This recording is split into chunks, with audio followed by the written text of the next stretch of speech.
In the first light of what the planet remembers, there is silence. Not the silence of endings, but the hush before breath returns. Beneath oceans that have risen and fallen 5 times over, beneath mountain ranges born and eroded to dust, beneath the slow turning of stone into sand and sand back into stone, something persists. Life does not begin once. It begins again and again. Each time the earth forgets itself, each time fire or ice or empty sky reclaims the world, something small and patient waits in the dark. A spore, a seed beneath permafrost, a microbe curled in thermal vents where sunlight has never reached. The question is not whether life can start, but how many times it has learned to start over. How many rehearsals occurred before we arrived to ask? How many versions of green and breathing preceded this one, left no trace but biochemical whispers, then faded into the planetary ledger like morning fog? The Earth keeps a record written in stone and ice and the spacing of atoms in ancient crystal. But some pages are missing. Some chapters dissolved in magma or subducted beneath tectonic plates, carried down into the mantle's slow circulation, where memory becomes heat. Between what we know and what the planet holds in silence, there is a gap wide enough for entire worlds to have lived and vanished. Life may have started over not 5 times, but 50. Not in the dramatic erasures we call mass extinctions, but in quieter intervals when the chemistry of oceans shifted, when oxygen levels rose or fell, when the angle of sunlight changed by fractions of a degree, and entire ecosystems rewrote themselves from the microbes upward. If the planet remembers, what does it dream about? Does it dream of the first protocells assembling themselves in warm tidal pools, lipid bubbles capturing fragments of self-replicating molecules? Does it dream of the long age when only bacteria existed, photosynthesizing in thin mats across shallow seas, slowly exhaling the oxygen that would eventually poison most of them and make room for everything else? Or does it dream of the pauses between the dark intervals when volcanic winter dimmed the sky for centuries, when impact craters glowed like temporary moons, when ice covered the equator and life retreated to pinpricks of heat and chemical energy, waiting for the thaw? Time here does not move in years, but in layers. Each stratum a heartbeat, each fossil bed a breath held and released. The planet has been breathing for 4.5 billion years, and in that span, life has learned to begin more times than we can count. The consensus among geologists places Earth's formation at roughly 4.5 billion years ago, give or take a few 100 million years, a margin of error that could contain all of human history repeated 1,000 times. In those first 500 million years, the planet's surface remained molten, pummeled by asteroids and comets, an inhospitable forge of rock and vapor. The moon, freshly cleaved from the young Earth by a Mars-sized impactor, hung closer then, pulling tides of magma across the surface. No ocean existed yet, no atmosphere stable enough to hold. Most researchers agree that life could not have taken root during this Hadean eon, though evidence from that time is nearly impossible to find. Most of those rocks have been recycled by plate tectonics or buried beyond reach. Evidence suggests that by about 3.8 billion years ago, the late heavy bombardment had subsided enough for oceans to condense from the cooling steam. Liquid water pooled in basins. Chemistry began its patient work. Within perhaps 100 million years, an eye blink in geological terms, but enough time for trillions of molecular experiments, something self-replicating emerged. Some scientists propose that life began in hydrothermal vents on the ocean floor, where mineral-rich water provided both energy and chemical building blocks. Others point to tidal pools, where cycles of wet and dry could concentrate organic molecules. Still others suggest that the essential ingredients arrived from space, delivered by carbonaceous meteorites already carrying amino acids and nucleobases. The oldest confirmed evidence of life comes from stromatolites, layered rock formations built by photosynthetic bacteria, found in Western Australia and dated to about 3.5 billion years old. These structures resemble their modern descendants, still growing in shallow bays, microbial mats that trap sediment and grow upward toward light, season by season, layer by delicate layer. If we accept this date, then life has been present on Earth for more than 3/4 of the planet's existence. It has been here nearly as long as oceans themselves. But the record between 3.8 and 3.5 billion years ago remains fragmentary. Some researchers propose that life may have originated multiple times in that span, with early lineages wiped out by continued bombardment or dramatic shifts in ocean chemistry. Each time conditions improved, chemistry might have crossed the threshold from complex molecules to self-sustaining systems. Each time a catastrophe reset the experiment. Perhaps what we call the origin of life was not a single event, but a stuttering process, a series of failed drafts before the first durable lineage took hold. By 2.4 billion years ago, cyanobacteria had transformed the atmosphere through what scientists call the Great Oxidation Event. For 2 billion years prior, photosynthetic microbes had been releasing oxygen as waste, but the gas reacted immediately with iron and other elements in the oceans and crust. Eventually, the sinks saturated. Oxygen began accumulating in the atmosphere, poisonous to most life at the time, but opening new metabolic possibilities. Most geologists agree that this event triggered a mass extinction of anaerobic organisms, even as it paved the way for complex, oxygen-breathing life to evolve much later. Between the Great Oxidation Event and the first appearance of complex multicellular life, a span of roughly 1.5 billion years, lies an interval sometimes called the Boring Billion. The name undersells it. Microbes continued diversifying, evolving intricate metabolic pathways, forming symbiotic relationships that would eventually give rise to the eukaryotic cell. But the fossil record thins. The planet's surface seems to have settled into relative stability.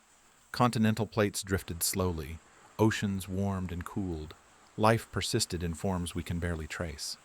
Then, around 720 to 635 million years ago, the Earth may have frozen nearly solid in events known as snowball Earth glaciations.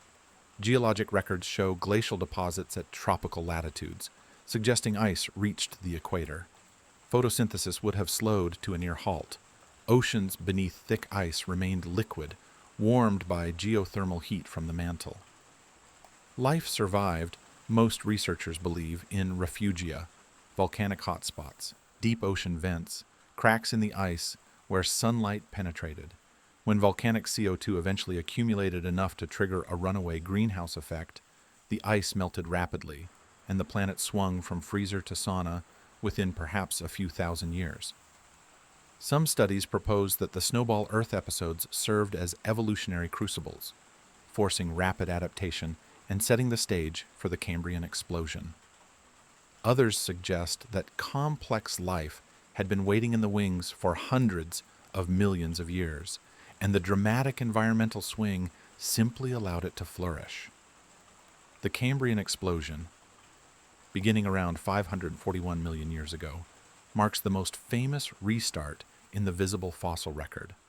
Within roughly 20 million years, a blink by geological standards, most major animal body plans appeared.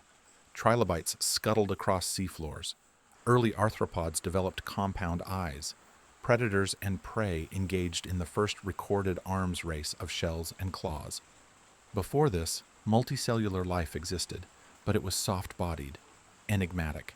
After this, the oceans teemed with diversity recognizable to modern eyes. Yet the Cambrian was only one chapter. Since then, paleontologists have documented 5 major mass extinctions, events so severe they eliminated more than 75% of species. Each time, life restarted from the survivors. Each time, new forms filled the ecological spaces left vacant. The planet has been breathing in and out through cycles of abundance and scarcity, complexity and simplification, roughly every 100 million years. And beneath the record's edge, in the deep time before fossils grew large enough to preserve easily, there may have been dozens of smaller restarts. Turnovers in microbial ecosystems, regional die-offs and recolonizations, life learning, over and over, how to persist. Beyond what the data can show with certainty, there is room to wonder whether life has started over in ways we cannot yet detect. Some researchers propose that the chemical signatures left by ancient microbes, isotopic ratios of carbon, sulfur, traces of biological lipids, might represent not one continuous lineage, but multiple independent origins that converged on similar metabolic solutions. If life began several times in Earth's first billion years, and only one lineage survived to become the ancestor of all modern organisms, we might never distinguish the earlier attempts from abiotic chemistry. The ghosts of proto-life could be invisible within the noise of deep time. Consider the intervals when the planet's surface was radically restructured. During the late heavy bombardment, impacts large enough to vaporize entire oceans may have occurred. Some planetary scientists suggest that life, if it had begun, might have been sterilized multiple times, scrubbed from the surface and shallow crust, surviving only in deep subsurface refugia where heat and pressure remained stable. Each time the surface cooled and oceans recondensed, life could have re-emerged from those depths or begun again from scratch in new hydrothermal systems. The ambiguity in the fossil record before 3.5 billion years ago leaves this possibility open. There is also the question of shadow biospheres. Some astrobiologists and microbiologists have speculated that a second genesis of life, chemically distinct from the DNA-RNA protein system shared by all known organisms, might persist unnoticed in extreme environments.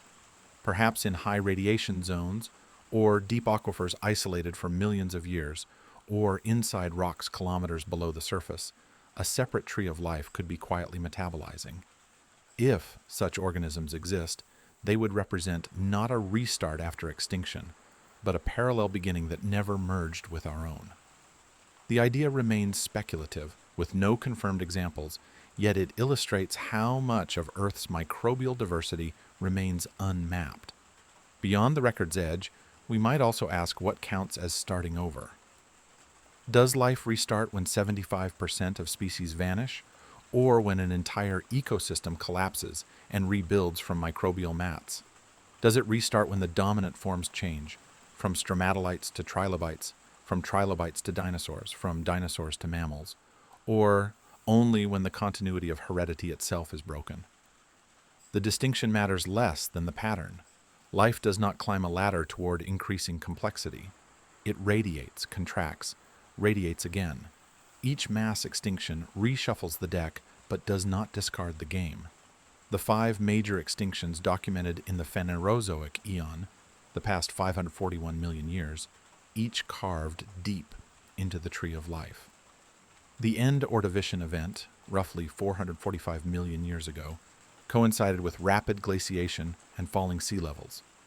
Shallow marine environments, where most life thrived, shrank dramatically. When ice sheets melted and seas rose again, new species adapted to the altered chemistry and temperature. The late Devonian extinctions, spread over several million years, around 375 million years ago, eliminated many marine species, particularly reef-building organisms. Some studies propose that the cause was oceanic anoxia, oxygen-depleted waters spreading across continental shelves, creating dead zones where aerobic life suffocated. Others point to climatic cooling or the rise of land plants altering nutrient runoff into oceans. The end Permian extinction, 252 million years ago, remains the most severe. Most paleontologists estimate that it erased roughly 90% of marine species and 70% of terrestrial vertebrates. The Siberian Traps, a massive volcanic province, erupted for hundreds of thousands of years, releasing carbon dioxide, methane, and sulfur dioxide into the atmosphere. Oceans acidified and warmed, oxygen levels plummeted. The fossil record shows that recovery took millions of years, with ecosystems dominated for a time by disaster species, small generalist organisms that could survive in degraded environments. When complex ecosystems finally re-emerged, they looked radically different. Reptiles diversified into the lineages that would become dinosaurs and mammals. The world started over with new rules. Perhaps the Earth was remembering itself during these intervals, cycling through patterns of flourishing and collapse that mirror rhythms older than multicellular life. Perhaps each restart was less a failure and more a reset, a way for evolution to explore new solutions without the weight of existing dominance. In the fossil beds of the Triassic, after the Permian extinction, there are layers where only a few species appear. There remains abundant but simple. Then, over millions of years, diversity blooms again. Not a return to what was, but an elaboration of what remained.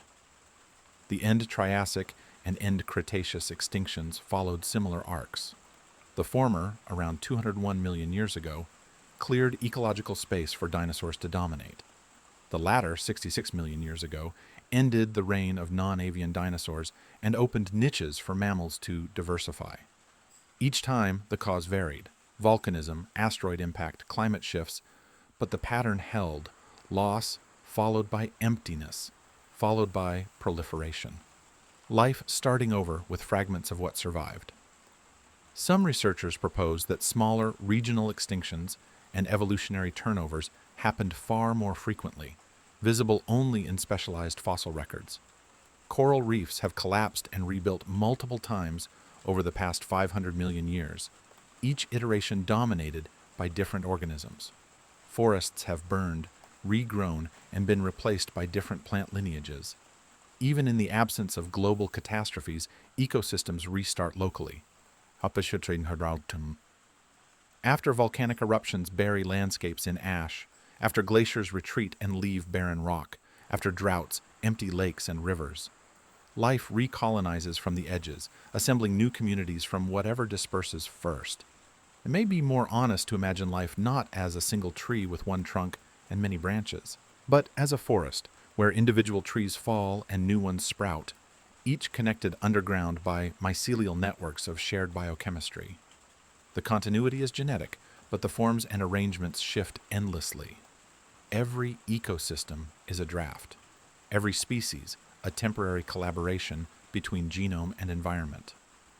In the Anthropocene, the current epoch shaped by human activity, we witness another kind of restart in real time. Species disappear at rates that rival past mass extinctions. Oceans acidify. Ice sheets thin. Yet even now, life adapts. Microbes evolve to metabolize plastics. Urban animals alter their behavior and physiology. Seeds buried in permafrost remain viable for tens of thousands of years, waiting for conditions to improve.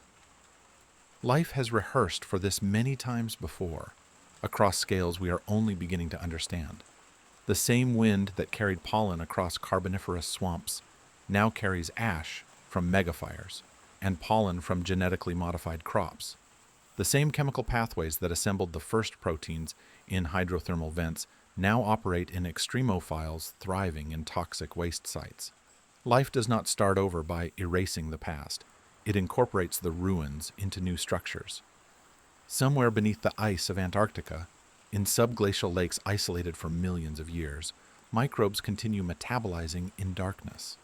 Somewhere in the deep sea, near vents where superheated water meets frigid brine, entire ecosystems exist independent of sunlight, their energy derived from Earth's internal heat. These are not starting over. They are continuations of lineages older than mountains. But if the surface world were sterilized tomorrow, these deep refugia could reseed the planet as they may have done before.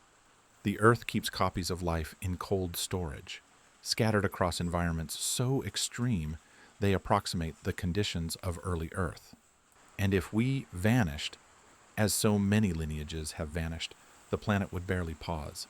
Grass would break through asphalt within decades. Forests would reclaim cities within centuries. Within a few million years, nothing, geologically, the traces of our presence would be compressed into a thin layer in the fossil record, perhaps marked by unusual isotopes or synthetic molecules that take millennia to degrade. Whatever came after would explore new forms, new strategies, drawing on the genetic toolkit refined over 4 billion years. Life would start over, as it always has, with patience older than stone. When stone forgets its shape, does it still remember heat?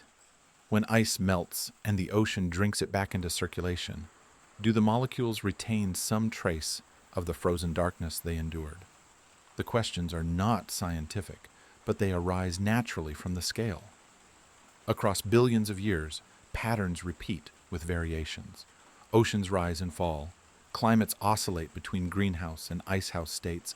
Continents collide and rift apart. Life rides these cycles, disappearing in one form and reappearing in another, the way a wave dissolves into the sea, but the sea never stops moving. We are not separate from these rhythms. Every atom in our bodies has cycled through stone, water, air, and other organisms countless times. The carbon in our cells was once dissolved in Paleozoic seas, once part of a fern in a carboniferous swamp, once exhaled by a dinosaur. The oxygen we breathe was liberated from water molecules by cyanobacteria 2 billion years ago and has circulated through the lungs and gills and tracheae of countless creatures since. We are made from the same matter that composed the first microbes. In that sense, life has never truly started over, only continuously rearranged itself. Yet there is something humbling in recognizing that our lineage is improbable. 5 major extinctions could have erased the branch of the tree that led to mammals. Any one of 1,000 smaller contingencies, an asteroid striking a different location, a volcanic eruption delayed by a century, a population bottleneck in a Pleistocene refugium, could have prevented our arrival. We are not the pinnacle life has been building toward. We are one arrangement among uncountable possibilities, temporary holders of complexity that will eventually be redistributed. This recognition does not diminish meaning, it shifts it. If life has started over dozens or hundreds of times in ways large and small, then persistence is not about avoiding change, but about enduring through it. The memory encoded in DNA is not a record of perfection, but of survival. Mutations that allowed an organism to tolerate slightly more heat, slightly less oxygen, slightly different food sources. Evolution is a ledger of restarts, each generation a small death and rebirth of the genome, testing variations against the world as it currently exists. Perhaps the Earth does not dream in narratives, but in chemistry. Perhaps its memory is the slow drift of tectonic plates, the cycling of carbon between atmosphere and lithosphere, the tilt of its axis causing seasons to shift over millennia. And within that vast, indifferent circulation, life is the part that notices, the part that responds, the part that turns sunlight into motion, minerals into thought, silence into song. We ask how many times life has started over because we fear our own impermanence. We want to know if consciousness, if intelligence, if the ability to ask such questions has arisen before and will arise again. The planet offers no definitive answer, only the observation that complexity has emerged many times.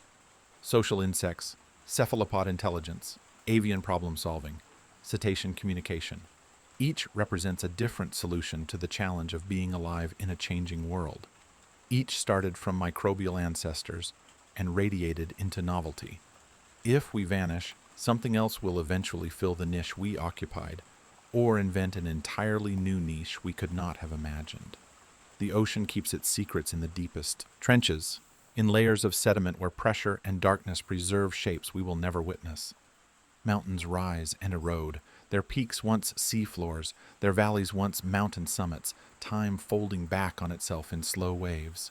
And life, patient, relentless, endlessly inventive, continues its work of turning chemistry into experience, molecules into lineages, restarts into continuity. In the end, the count may not matter. 5 restarts or 50, each collapse and recovery, writes another verse in a song that began with the first replicating molecule and will continue until the oceans boil away in the sun's red giant phase, billions of years hence. Until then, the earth keeps breathing. And within that breath, life starts over every spring, every dawn, every cell division. Not because it has to, but because it can. The light is fading now, not suddenly, but the way dusk settles over old stone, slowly, with patience for every shadow. Somewhere in the fossil beds of the Burgess Shale, trilobite shells catch a slant of afternoon sun, the same sun that witnessed their ancestors crawl across shallow seas 500 million years ago. Somewhere beneath Antarctic ice, microbes pulse with metabolic rhythms unchanged for eons, waiting in darkness that is not absence, but presence, a different kind of light, chemical and patient. We began by asking how many times life has started over. The question assumed endings, but endings are only pauses. The planet does not finish, it cycles. What we call extinction is often just transformation slowed to a pace beyond our perception. What we call origin is continuation seen from a different angle, as if birth were not preceded by ancestry, stretching back to the first self-replicating molecule, floating in some warm tidal pool under a young sun. Perhaps life has started over only once, in the sense that all living things share a common ancestor, a single cell or something simpler that found the trick of copying itself and never stopped. Or perhaps it has started over as many times as there are heartbeats on the planet tonight, each organism a fresh negotiation between inherited pattern and present circumstance, each generation a restart, testing the old forms in new conditions. The Earth will continue its slow breathing long after we have stopped asking questions. Glaciers will advance and retreat. Seas will rise and fall. Volcanic islands will emerge and erode, and somewhere, in some quiet pocket of chemistry, life will be preparing for the next cycle, the next arrangement, the next experiment in complexity. The count does not matter. What matters is the pattern: collapse and renewal, loss and proliferation, silence and the return of song. Over and over, in rhythms too slow for human lifetimes, but visible in stone. Everything continues, and in the continuing there is rest. The earth keeps breathing. So do we.